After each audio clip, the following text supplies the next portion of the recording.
करन चाहूँ रघुपति गुण गाहा, लघुमति भोरी चरित अवगाहा। सूझन एक अंग उपाऊ, मनमति रंक मनोरथ राऊ। मति अति नीच ऊंची अरु चाची, चाहिए में जग जुरई न छाछी। क्षमी है सज्जन मोरी ढिठाई, सुनी है बाल बचन मन लाई। जो बालक कह तो तरी बाता, सुनहि मुदित मन पितु अरु माता। हसी हहि कूर कुटिल कुबिचारी, जे पर दूषण भूषण धारी। निज कवित के ही लागन नीका, सरस हो अथवा अति फीका। जे पर भनिति सुनत हर शाही, ते बर पुरुष बहुत जग नाही। गुरुदेव के चरण कमल युगल का ध्यान करते हुए आज की राम कथा में मैं गुण और दोषों का वर्णन करूंगा। बीएचपीएम के इस मंच पर उपस्थित सभी द्विज विप्र, साधु संत, ऋषि मनीषी और सन्मुख उपस्थित देवतुल्य आम जनमानस, जनता जनार्दन, दिव्य सज्जन, गुप्त रूप से कथा में उपस्थित देवतुल्य अदृश्य शक्तियां, मैं इन सभी का अभिवादन करता हूं। परमेश्वर ने जड़ चेतन विश्व को गुण दोषमय रचा है, किंतु संत रूपी हंस दोष रूपी जल को छोड़कर गुण रूपी दूध ही ग्रहण करते हैं। विधाता जब ऐसे दिव्य अलौकिक परमहंस, साधु संत, ऋषि मनीषियों को हंस जैसा विवेक प्रदान करते हैं, तब उनका मन दोषों को छोड़कर गुणों में अनुरक्त होता है। ऐसे भगवत प्राप्त संत माया के अधीन न रहकर समाज और राष्ट्र को सन्मार्ग की ओर ले जाते हैं। हालांकि 99% साधु पुरुष ऐसा नहीं कर पाते हैं और माया के वशीभूत हो ही जाते हैं। लेकिन भगवान के भक्त जैसे ही अपनी चूक स्वीकार करके गलतियों का सुधार कर लेते हैं, तब भगवान भी उनके सभी दुख और दोषों को मिटाकर उन्हें निर्मल बना देते हैं। पवन के संग में धूल आकाश पर चढ़ जाते हैं।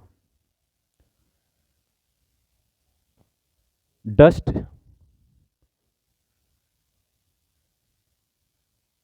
पवन के संग में जब मिलता है तो ये आकाश पर चढ़ जाती है, और वही नीच जल के संग में कीचड़ में मिल जाती है। साधु संत के घर के तोता मैना राम राम सुमिरते हैं, और असाधु के घर का तोता मैना गिन गिन कर गालियां देते हैं।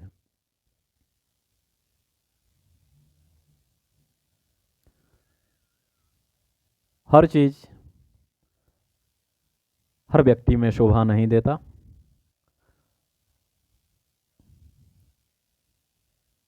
गुरुदेव एक जगह लिखते हैं,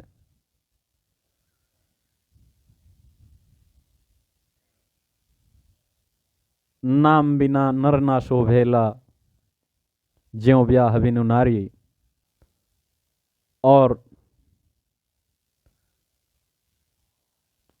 छल कपट से ना शोभे जैसे भाई यारी। नाम बिना नर ना शोभेला,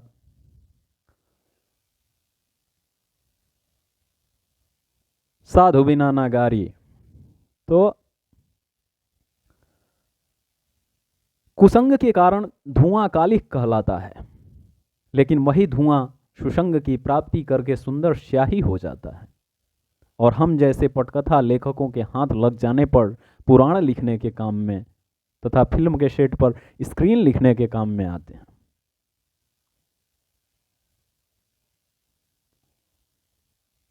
और वही धुआं पावक जल और पवन के संग से बादल बन जाता है, तब वर्षा के रूप में जगतवासियों को जीवन देने वाला बन जाता है। वैसे भी हमारे हाथ में जीवन के अलावा और है क्या? मृत्यु तो उसी विधाता के हाथ में है। जो वेशधारी ठग हैं, उन्हें भी वेश बनाए देखकर वेश के प्रताप से संसार पूजता है, परंतु एक न एक दिन वे चौड़े होकर और 72 इंच का सीना लेकर आ ही जाते हैं। अंत तक उनका कपट नहीं निभता। जो कालनेमी रावण और राहु का हाल हुआ, वही हाल इन वेशधारी ठगों की भी होती है। परंतु इसके उलट बुरा वेश बना लेने पर भी, मैला कुचैला कपड़ा पहन लेने पर भी साधु का सम्मान ही होता है। जैसे जगत में जामवंत संतो बलवंत हनुमान का हुआ। बुरे संग से हानि और अच्छे संग से लाभ होता है, यह बात वेदों में है और आप सब भी इसको जानते हैं। ग्रह गोचर, औषधि, जल, वायु और वस्त्र, ये सब भी कुसंग और सुसंग पाकर संसार में बुरे और भले वस्तु के रूप में पहचाने जाते हैं। जल मीठा पवित्र होकर शिवालयों में चढ़ाए जाने लगते हैं। वायु सुगंधित और प्राणदायी बन जाता है। वस्त्र भी सुसंग की प्राप्ति से कल्याणकारी हो जाते हैं। एक महीने में भी 2 पक्ष होते हैं, शुक्ल पक्ष और कृष्ण पक्ष। संसार ने एक को चंद्रमा का बढ़ाने वाला और दूसरे को चंद्रमा का घटाने वाला समझकर एक को सुयश और दूसरे को अपजश दे दिया। जगत में जितने जड़ चेतन जीव हैं, सबको राममय जानकर मैं उन सबके चरणों की सदा दोनों हाथ जोड़कर वंदना करता हूं। देवता, दैत्य,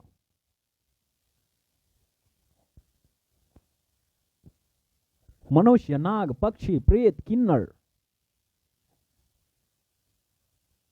गंधर्व, पितर और निशाचर, सबको मैं प्रणाम करता हूं। 84 लाख योनियों में 4 प्रकार के जीव जल, पृथ्वी तथा आकाश में रहते हैं, जिन्हें स्वेदज, अंडज, उद्भिज और जरायुज कहते हैं। इनसे भरे हुए इस जगत को सीताराम मैं जानकर मैं दोनों हाथ जोड़कर प्रणाम करता हूं। अस विवेक जब दे विधाता, तब तजि दोष गुण ही मनु आता। काल सुभाव करम वरियाई, भले प्रकृति बस चुकई भलाई। सो सुधारी हरिजन जी मिले ही, दलि दुख दोष विमल जसु देहि। खलउ करहि भल पाई सुसंगो, मिटई न मलिन शुभाउ अभंगो। धूम कुसंगति कारिक होई, लिखिय पुराण मंजुमसि सोई। सोई जल अनल अनिल संघाता, होई जलद जग जीवन दाता। आकर 4 लाख 84, जाति जीव जल बल नभवासी। बहुत ही रमणीय बातें रामचरितमानस में सुशोभित है। आकर 4 लाख 84, जाति जीव जल थल नभवासी। सिया राम मैं सब जग जानी, करहु प्रणाम जोरी जुग पानी। आज के कथा में उपस्थित जितने भी साधु संत अलग अलग माध्यमों से हमारे साथ जुड़े हुए हैं, इन सबका बहुत बहुत धन्यवाद। आपने हमारे शो के लिए समय निकाला। ये 5वीं राम कथा